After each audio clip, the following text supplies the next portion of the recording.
Good morning. So எல்லோரும் வந்துட்டு தைப்பூசத்துக்கு ரெடியாக இருப்பீங்க அப்படின்னு நினைக்கிறேன். எஸ், நான் இன்றைக்கி வந்து பார்த்திங்கன்னா ஒரு 3 மணிக்கு எழுந்திரிச்சு குளிச்சு வெளியில் வரும்போது 3:33. ஸோ கொஞ்சம் ஏஞ்சல் நம்பர் மாதிரி இருக்கு இல்லையா? எஸ், அப்படியே ஒரு சின்ன மினி விலாக் பார்த்துடலாமா? ஸோ காலையிலே வந்துட்டு எனக்கு இந்த நிலா பார்க்குறதுல ரொம்ப ஹாப்பியாக இருந்தது. ஸோ கூடவே வந்து பார்த்திங்கன்னா சில பேர் அந்த டைமில் கூட வெளியில் போயிட்டு இருந்தாங்க.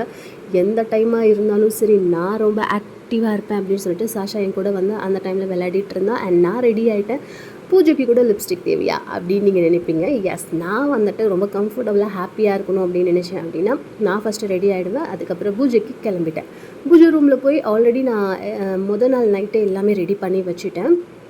ஃபஸ்ட்டு நான் வந்து தீபம் ஏற்றிட்டு அதுக்கப்புறம் வந்துட்டு பூஜைக்கு தேவையான திங்ஸ் எல்லாம் அங்கே எடுத்து வச்சுட்டேன். ஃபஸ்ட் நம்ம சாமிக்கு வந்துட்டு இந்த பூ வச்சிடலாம் அப்படின்னு சொல்லிட்டு அங்கே சின்ன சின்ன பூ இருக்குது பார்த்திங்களா, அதெல்லாம் சாமிக்கும் நான் மேலே வந்து ஃபஸ்ட்டு அதாவது பூஜை ரேக்கில் இருக்கக்கூடிய கடவுளுக்கு எல்லாம் வச்சுட்டு அதுக்கப்புறம் கீழே உட்காந்து நம்ம முருகருக்கும் வேலுக்கும் அபிஷேகம். ஸோ இன்றைக்கி நான் பிளான் பண்ணது அபிஷேகம் பாலில் பண்ணணும் அப்படின்னு நான் நினச்சேன். அதனால் ஃபஸ்ட்டு வந்து ஒரு 1/2 லிட்டர் பால் வந்துட்டு அபிஷேகம் பண்ணிட்டேன். அதுக்கப்புறம் அந்த பாலை எடுத்து தனியாக வச்சுட்டு எப்பவும் போல் ஒரு 7 பொருளை வச்சு அபிஷேகத்தை ஸ்டார்ட் பண்ணிட்டேன். ஸோ பால், மஞ்சள், குங்குமம், சந்தனம், அதுக்கப்புறம் வந்துட்டு பன்னீர், தேன். ஸோ இதெல்லாம் வச்சு அபிஷேகம் முடிச்சுட்டு அதுக்கப்புறம் வந்து அலங்காரமும் பண்ணி முடித்தேன். ஸோ இதெல்லாம் பண்ணி முடிக்கிறதுக்கே எனக்கு டைம் வந்து ஒரு 4:30 ஆகிடுச்சு. 4:30 ஆனதுக்கப்புறம் கந்தசஷ்டி கவசம் முடித்ததுக்கப்புறம் இமீடியட்டாக நான் என்ன பண்ணேன்னா ரெடி ஆகிட்டு கோவிலுக்கு கிளம்பிட்டேன். ஏன்னா தைப்பூசம் அன்னைக்கு நல்லா கூட்டம் இருக்கும். அதனால் வந்து நான் கொஞ்சம் சீக்கிரமாகவே வந்து சாமியை பார்க்கணும் அப்படின்ட்டு அதுக்கப்புறம் இன்னொரு ரீசனும் இருந்தது. அது என்ன ரீசன் அப்படிங்கிறத வேறு வீடியோவில் சொல்கிறேன். ஓகே, ஸோ நான் வந்து அன்றைக்கி சீக்கிரமாகவே கிளம்பி ஆல்மோஸ்ட் ஒரு 6க்கெல்லாம் நான் கோவில் ரீச் ஆகிட்டேன்.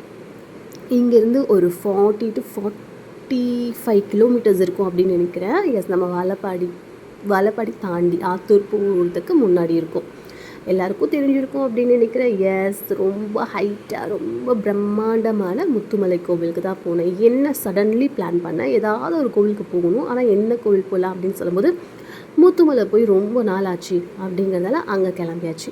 அங்கே போய் பார்த்தா பயங்கரமான கூட்டம். அந்த காலையிலேயே என்னது இது 6 மணிக்கு இவ்வளோ கூட்டமா அப்படின்னு வந்து பார்த்தா, ஏன்னா கோவிலுடைய டைமிங் வந்துட்டு 5 மணிக்கெல்லாம் தரிசனம்க்கு நீங்கள் வந்துடலாம் அப்படின்னு போட்டிருந்தாங்க. அதனால் ஒரு வேலை இருக்குமோ அப்படின்னு சொல்லிட்டு எப்போவும் வந்துட்டு பெரிய ஃபஸ்ட்டு விநாயகரை பார்த்துட்டு அதுக்கப்புறம் பெரிய முருகரை பார்த்துட்டு அதுக்கப்புறம் தான் வந்து மூலவரை பார்க்குற மாதிரி இருக்கும். திரும்பி போய் கோவிலுக்கு பின்னாடி பார்த்தா பயங்கரமான க்யூ. கிட்டத்தட்ட 6 மணிக்கு லைனில் நின்று ஒரு 9:30 ஒரு 9:15 நினைக்கிறேன். ஸோ அவ்வளோ நேரம் வந்து லைனில் வெயிட் பண்ணி சூப்பராக முருகருடைய தரிசனம் முடிச்சுட்டு வெளியில் வந்தாச்சு. அண்ட் கோவில்லையே நான் உட்காந்து ஒரு 3 முறையாவது நான் கந்தசஷ்டி கவசம் பாடணும் அப்படின்னு நினச்சேன். அதையும் நான் நிறைவேற்றிட்டேன். ஸோ இதுதான் நான் அவங்க கூட ஷேர் பண்ணணும் அப்படின்னு நினச்சேன். ஸோ வீட்டில் வந்துட்டு இந்த பூஜை முடிக்கிறதுக்குள்ளேயே நான் கதையை ஃபுல்லாகவே வந்து சொல்லிட்டேன்.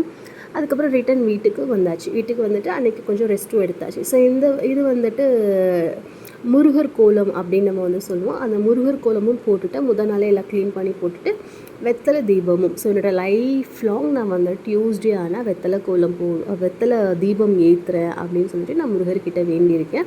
அது மட்டும் இல்லாமல் நான் ஊரில் இருந்தேன் அப்படின்னு, அதாவது கோவிலுக்கு எங்கேயும் போகாமல் வெளியில் வேறு எதுவும் ஒர்க் இல்லாமல் வீட்டில் இருக்கும்போது கண்டிப்பாக முருகருக்கு பூஜை பண்ணி அபிஷேகம் பண்ணி பூஜை பண்ணி வெத்தலை தீபம் போடுறதா வேண்டியிருக்கேன். அன்றைக்கி வந்துட்டு ஒரு நாள் நான் வந்து பார்த்திங்கன்னா 12 வரைக்கும் ஃபாஸ்டிங் இருக்கேன் அப்படின்ட்டு. அண்ட் என்னுடைய 48 நாள் விரதம், தைப்பூசத்துக்காக விரதம் இருக்குது இல்லையா, அந்த 48 நாள் டோட்டலாக பார்த்தா ஒரு 50 டேஸ் ஆகிடுச்சு. 50 நாள் விரதம் வந்து சக்ஸஸ்ஃபுல்லாக நான் வந்து கம்ப்ளீட் பண்ணிட்டேன்.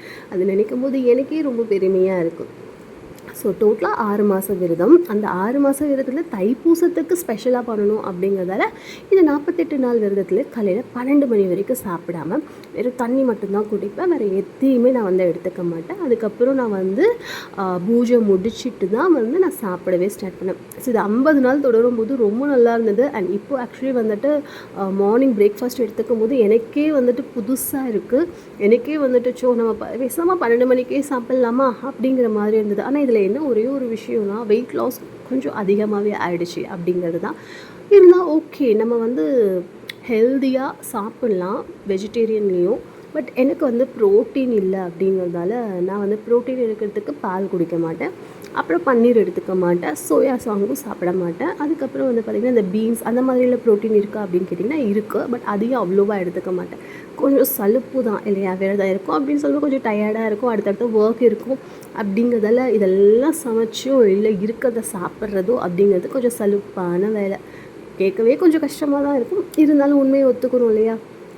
இதனால் என்ன பிரச்சனை வரும் அப்படின்னு கேட்டிங்கன்னா, ஹேர் ஃபால் கொஞ்சம் அதிகமாக இருக்குது. ஸோ அதுதான் பிரச்சனை. இருந்தும் நான் வந்து 50 நாள் விரதத்தை ரொம்ப சூப்பராக முடித்து கோவில்லையே வந்து ஒவ்வொரு நாளும் அந்த கடைசி 6 நாள் சொல்லுவோம் இல்லையா, அந்த கடைசி 6 நாள் விரதத்தில் நான் இன்னொன்று கடைப்பிடிச்சேன். அது என்னென்னு கேட்டிங்கன்னா, காலையில் 11 மணிலேருந்து 12 மணி வரைக்கும் மௌன விரதம். கூடவே வந்துட்டு மனசுலேயே எதுவும் பேசக்கூடாது. என்னால் கண்டிப்பாக அப்படி முடியவே முடியாது. நான் கொஞ்ச நேரம் அமைதியாக இருந்தாலும் என்னோடய வாய் அமைதியாக இருக்கலாம், என்னோடய மனசை எப்போவுமே ஏதாவது ஒன்று பேசிகிட்டே இருக்கும், எப்போவும் ஏதாவது யோசிச்சுட்டே இருக்கும். ஸோ அதுக்காகவே நான் என்ன பண்ணேன்னு கேட்டிங்கன்னா, நான் வந்துட்டு அந்த 1 மணி நேரம் மௌன விரதத்தை அப்படியே மாற்றி கந்த சஷ்டி கவசம், கந்த குரு கவசம், ஷண்முக கவசம், அப்புறம் திருப்புகழ் அப்படின்னு சொல்லிட்டு நிறைய விஷயத்த புதுசாக ஃபர்ஸ்ட் டைமே வந்து நான் படிக்க செஞ்சேன். அது எனக்கு முருகர் கொடுத்த பெரிய வரம் அப்படின்னு தான் சொல்லுவேன். ஏன்னா இது வரைக்கும் நான் அதெல்லாம் சிலது மட்டும் நான் படித்ததே கிடையாது, வேர்ட்ஸ் கூட எனக்கு தெரியாது, கேட்டதும் கிடையாது. அதெல்லாம் வந்து கேட்கறதுக்கும் படிக்கிறதுக்கும் எனக்கு ஒரு வாய்ப்பாக இருந்தது. கடைசி நாள் வந்து நான் கோவிலையே உட்காந்து 3 முறை கந்த சஷ்டி கவசம் படிக்கணும் அப்படின்னு நினச்சேன். அந்த லைனில் நான் நிற்கும் போதே வந்து ஒரு 2 முறை நான் முடிச்சுட்டேன். அண்ட் தர்ஷனம் முடிச்சுட்டு உட்காந்து பொறுமையாக நான் வந்து பார்த்திங்கன்னா கந்த சஷ்டி கவசமும் படித்தேன். அதுவும் எனக்கு ரொம்ப திருப்தியாக இருந்தது. ஃபஸ்ட்டுலாம் மேலே வந்து அப்படி டேர்ன் பண்ணிவிட்டு நம்ம வந்துடுவோம். இப்போ ஒரு 10 ருபீஸ் வந்து சார்ஜ் பண்ணுறாங்க, அந்த பாதத்தை நம்ம தொட்டு கும்பிடலாம் அப்படின்னு சொல்லிட்டு. அந்த இடத்துல நமக்கு வந்து பார்த்திங்கன்னா ஒரு சின்ன வேல் மாதிரி, வேல் கிடையாது, நம்ம பட்டை போடுவோம் இல்லையா, அந்த மாதிரி ஒரு 3 இது சந்தனத்தில் போட்டு விடுறாங்க. 10 ருபீஸ் சார்ஜ் பண்ணுறாங்க. ஃபைனலாக ஒரு 3 மணி நேரம் முடிச்சுட்டு உள்ளே வந்தாச்சு. இங்கே அலங்காரத்தில் முருகர் ரொம்ப சூப்பராக இருந்தார். முருகர் கூட வள்ளி தேவாயன அம்மாவும் வந்துட்டு நல்ல தரிசனம். அண்ட் இங்கே வந்து உற்சவர் அவங்களையும் வந்துட்டு தரிசனம்க்கு வச்சுருந்தாங்க. தாலிக்கயிறு அப்புறம் வளையல். ஸோ இது வந்துட்டு 30 ருபீஸோ 50 ருபீஸோ சார்ஜ் பண்ணாங்க. ஸோ நான் அதெல்லாம் வாங்கலை, வேல் ஒன்று வாங்கியிருந்தேன். ஸோ அந்த வேல் வந்து 100 ருபீஸ் அப்படின்னு சொல்லிட்டு அதை கையில் வச்சு நம்ம எப்போல்லாம் கந்த சஷ்டி படிக்கணும் அப்படின்னு நினைக்கிறோமோ அதெல்லாம் அந்த டைமுக்கு அந்த வேலை யூஸ் பண்ணிக்கலாம் அப்படின்னு சொல்லிட்டு நான் அதை யூஸ் பண்ணிக்கிட்டேன். ஃபோட்டோஸ் எடுக்க வேண்டாம், வீடியோஸ் எடுக்க வேண்டாம்னு சொல்கிறாங்க. பட் நிறைய பேர் எடுத்துகிட்டு தான் இருக்காங்க. கொஞ்சம் அந்த லைன் ஸ்பீட் பண்ணாங்க அப்படின்னா ஈஸியாக இருக்கும் அப்படின்னு நினைக்கிறேன். அண்ட் வெளியில் இந்த காவடி நான் ஃபர்ஸ்ட் டைம் பார்க்குறேன். தைப்பூசம் இந்த மாதிரி நிறைய பண்டிகை வரும் இல்லையா, அதிலலாம் நான் வந்து இந்த மாதிரி காவடியை பார்த்ததில்லை. இந்த காவடி பார்க்கும்போது நான் என்ன பண்ணிகிட்டு இருந்தேன் அப்படின்னு பார்த்தீங்கன்னா, சைடில் உட்காந்து கந்த சஷ்டி கவசத்தை படிச்சுட்டு இருந்தேன். அதனால் என்னால் ஃபுல்லாக வந்து அதை பார்க்க முடியல. இருந்துமே அந்த சவுண்ட் கேட்குறதுக்கு ரொம்ப ஹாப்பியாக இருந்தது, ரொம்ப வைபாக இருந்தது, பயங்கரமான கூட்டமாகவும் இருந்தது. அன்றைக்கி ஒரு நாள் ஃபுல்லாக வந்து அன்னதானம் 8 மணிக்கே ஸ்டார்ட் பண்ணிட்டாங்க. பட் நான் 12 மணிக்கு மேலே தான் சாப்பிடுவேன் அப்படிங்கிறதால இமீடியட்டாக கிளம்பியாச்சு. ஸோ வீட்லேயும் பூஜை முடிச்சாச்சு, கோவிலுக்கும் போகணும் அப்படின்னு நினச்சதை போயிட்டு வந்தாச்சு. ரொம்ப சந்தோஷமாக அன்றைக்கி என்னோடய தைப்பூசம் வந்து போச்சு. நீங்கள் தைப்பூசத்துக்கு கோவிலுக்கு எந்த கோவிலுக்கு போனீங்க, எப்படி இருந்தது அப்படிங்கிறத சொல்லுங்கள்.